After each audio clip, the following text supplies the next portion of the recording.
સાબરકાંઠા જિલ્લાના ઈડર તાલુકામાં ગોલવાડાથી પાથળિયા ગામ સુધી લાખોના ખર્ચે નેનો પ્રોજેક્ટ અંતર્ગત બનેલ રોડનું હલકી ગુણવત્તાનું કામ કરી કોન્ટ્રાક્ટર અને અધિકારીઓની મિલીભગતથી ગેરરીતિ કરેના આક્ષેપો આજુબાજુના ગ્રામજનો દ્વારા મીડિયા ટીમ સમક્ષ કરવામાં આવી રહ્યા છે। આ બાબતે ઈડર નાયબ કાર્યપાલકની ઓફિસે જઈ મીડિયા ટીમ દ્વારા રોડની ગુણવત્તા અને થયેલ કામગીરી અંગે ઇન્ટરવ્યુ માંગતા કૌભાંડનો પર્દાફાશ થવાની બીકે ઓફિસમાં પહેલેથી જ બેસેલ રોડ બનાવટના કોન્ટ્રાક્ટર ધુઆપુઆ થઈ મીડિયા કર્મીઓ જોડે ઉદ્ધતાઈભર્યું વર્તન કરવામાં આવ્યું હતું। ગુજરાત સરકાર દ્વારા નેનો પ્રોજેક્ટ અંતર્ગત સાબરકાંઠા જિલ્લામાં પ્રથમવાર રોડ બનાવવા ઈડરના ગોલવાડાથી પાથળિયા સુધી શરૂઆત કરવામાં આવી હતી અને ઈડર નાયબ કાર્યપાલક ઇજનેર અને એસઓની દેખરેખ હેઠળ ઈડર તાલુકાના ગોલવાડા ગામથી પાથળિયા ગામ સુધી રોડની કામગીરી શરૂ કરવા માટે ઈડરમાં આવેલ ડીએસ પટેલ કંપની ધરાવતા દશરથભાઈ પટેલને નેનો પ્રોજેક્ટ અંતર્ગત રોડ બનાવવાનું કામ સોંપવામાં આવ્યું હતું, પરંતુ છેલ્લા કેટલાય વર્ષોથી ઈડર તાલુકાના ગવર્મેન્ટ રોડ બનાવવામાં પોતાને મન ફાવે તેવા હલકી ગુણવત્તાના નબળા કામો કરી પબ્લિકના લાખો કરોડો રૂપિયાનું પાણી કરી મન ફાવે તેમ કામો કરતા હોય છે। તેમજ ઈડર કાર્યપાલક ઇજનેરની ઓફિસમાં અડ્ડો જમાવી રૂઆબ ઠોકતા કોન્ટ્રાક્ટર ડીએસ પટેલ કંપની દ્વારા નેનો પ્રોજેક્ટ રોડ બનાવવાની કામગીરી શરૂ કરવામાં આવી હતી અને ગુણવત્તા વગરનું નબળું કામ કરી અંતરિયાળ વિસ્તારની ભોળી જનતા કે અન્ય કોઈને ખબર નહીં પડે તેવા વિશ્વાસ સાથે કામ કરવા ટેવાયેલા છે। આ road contractor DS Patel company દ્વારા નેનો પ્રોજેક્ટનો રોડ પણ નબળો અને હલકી ગુણવત્તાવાળો બનાવવામાં આવ્યો છે, જે રોડ બનાવવાના એસ્ટિમેટમાં રોડના આજુબાજુના ખેતરોમાં વરસાદી પાણી ન ભરાઈ જાય માટે ગરનાળું પણ બનાવવા ઉલ્લેખ કરવામાં આવ્યો હતો, પરંતુ અધિકારી અને કોન્ટ્રાક્ટરની મિલીભગતથી રોડનું કામ પૂરું થઈ ગયું હોવા છતાં પાણી જવાના નિકાલ માટે ગરનાળું બનાવવામાં આવ્યું નથી, જેને લઈ ખેતર માલિકો દ્વારા વારંવાર રજૂઆતો કરવા છતાં કોઈ જ નિકાલ ન આવતા ખેડૂતો દ્વારા મીડિયા સમક્ષ રજૂઆત કરી હતી, જેમાં અધિકારીઓ અને કોન્ટ્રાક્ટર સામે આક્ષેપો કરવામાં આવ્યા હતા। અમારા આ પાણીનો પ્રશ્ન છે, વચ્ચે જે ગરનાળું હતું એ મૂક્યું નહીં। અમે ઘણીવાર ઈઓને કહેવા માટે પ્રયત્ન કર્યો, પણ ગમે તે કોઈક વાત કરીને ઈઓને વાત જ ટાળી દીધી છે કે એક દિવસ પછી મૂકીએ, કાલે મૂકીએ, આ કોમ થયા પછી મૂકીએ, પેલું કોમ થયા પછી મૂકીએ, ઓમ નો મચલાય રાખ્યું છે। એટલે કાલે રોડ પૂરો છો અહીંયા સુધી લોલર આવ્યું તાર સુધી અમે અપીલ કરી હતી, પણ એને પેલા સાહેબ હતા એને એવું કીધું કે એ તો આ રોડ થયા પછી મૂકી દેવામાં આવશે અને જો તમને મને એમ ના આવતું હોય તમારે જે તોડી નાખજો, સરકારનો રોડ જા અમારું કશું જવાનું નહીં એવું કે પછી રાય છૂટી જાય કે વધારે બોલશો તો કદાચ ના પણ થાય, એ બધું અમારા હાથની વાત છે એવું કહેતા હતા। પછી ગરનાળાનો કોઈ નિકાલ આવ્યો નહીં, અમારા કૂવો તૂટી જાય, આ રોડ તૂટે તો કૂવો ભરાઈ જાય એવો છે। અને પોની વાતર પેલા ભાઈ છે એ પટેલ છે એટલે કોક ચો સાહેબ છે એમ કહેતા હતા કે એ પટેલ છે એટલે આ પોણી એને રોકાઈ દેવરાયું છે। ગોલવાડાથી પાતળિયા સાહેબ। રોડ વિશે તો એવું કેવું છે કે આ તો કોઈ હરખું સિમેન્ટ કોઈ જગ્યાએ નાખ્યો નહીં નાખ્યો ને એવું બધું ચલાવ્યું છે વનરીથી, પણ એ તો અમે રોડની ખાતરીથી ઓના સાહેબ આવું એ કરી કે અમે તેના વિશે તો હું કરા જાજુ કોઈ કહીએ, પણ સિમેન્ટ તો કોઈ જગ્યાએ વાપર્યો જ નહીં, થોડો વાપર્યો આગળ વચ્ચે થોડી બીજી જગ્યા પાછો વળી થોડો વાપર્યો, એવું જ બધા કોમ તો કર્યું। હાલે તમે તમારી જે ખોતરીને જોયું તો તૂટી જાય છે।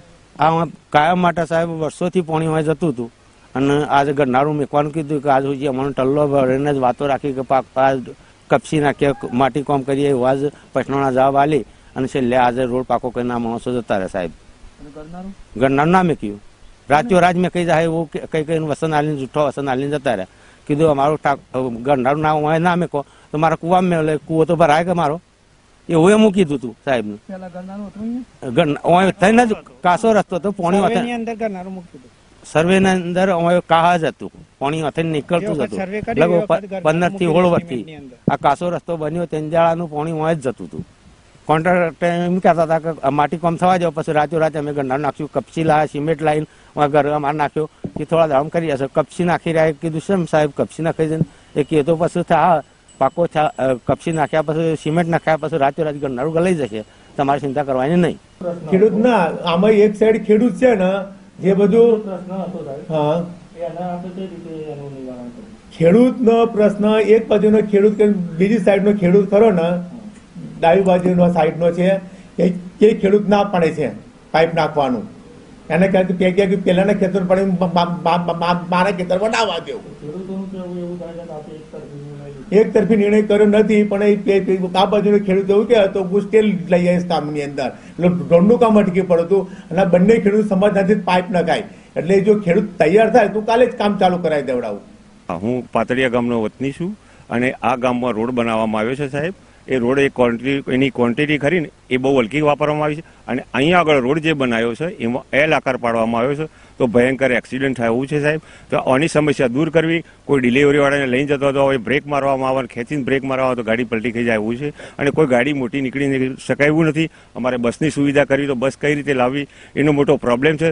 તો આનો નિકાલ કરવા અને રોડની ક્વોલિટી સારી કરવા આપ સાહેબને ભલામણ કરવામાં આવે છે. અને મારા ઘર આગળ નવીન રોડ બનેલો છે, તે ચોમાસાનું પાણી જવાનો કોઈ નિકાલ રસ્તો છે નહીં. એની અમને બહુ મોટી ઉપાધિ છે. આગળ રોડ બનવાના કારણથી.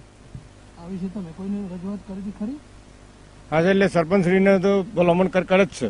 રોડ બને ત્યારે તો એ રોડ કર્યા પહેલા એક આ રોડ અહીંયા થાય છે અને અમારે ચોમાસાનું પાણી અમારે છો જ, તો સાહેબ ગમે તે ઘણી નિકાલ કરી આલવો પડશે.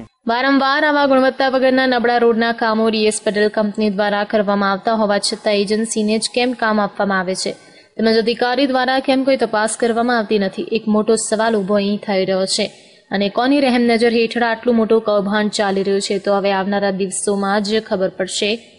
જો સરકાર દ્વારા ઈડરમાં આવેલ ડીએસ પટેલ કંપની દ્વારા કરવામાં આવેલ કામોની ગુણવત્તા અને વપરાયેલ મટીરીયલ કેમિકલની માત્રા ક્વોલિટી કંટ્રોલ દ્વારા ચેક કરવામાં આવે તો કરોડો રૂપિયાના ગફલા બહાર આવે તેમ છે. નેનો પ્રોજેક્ટનું સાબરકાંઠા જિલ્લામાં અહીં કેડર તાલુકામાં 2 રોડ મંજૂર કર્યા હતા સરકારે. એટલે 2 રોડ આમ મંજૂર નાનું ટેકનોલોજી લાવવાની કહી હતી મને સાહેબ. એને પ્રમાણે મેં એસ્ટિમેટ તૈયાર કર્યો હતો. અને એની અંદર માટીની અંદર ડાયડસનું મટીરિયલ આવે છે એ મિક્સ કરીને કામગીરી કરવાની થઈ હતી. એને પ્રમાણે કામગીરી કરવાની થાય છે આમાં.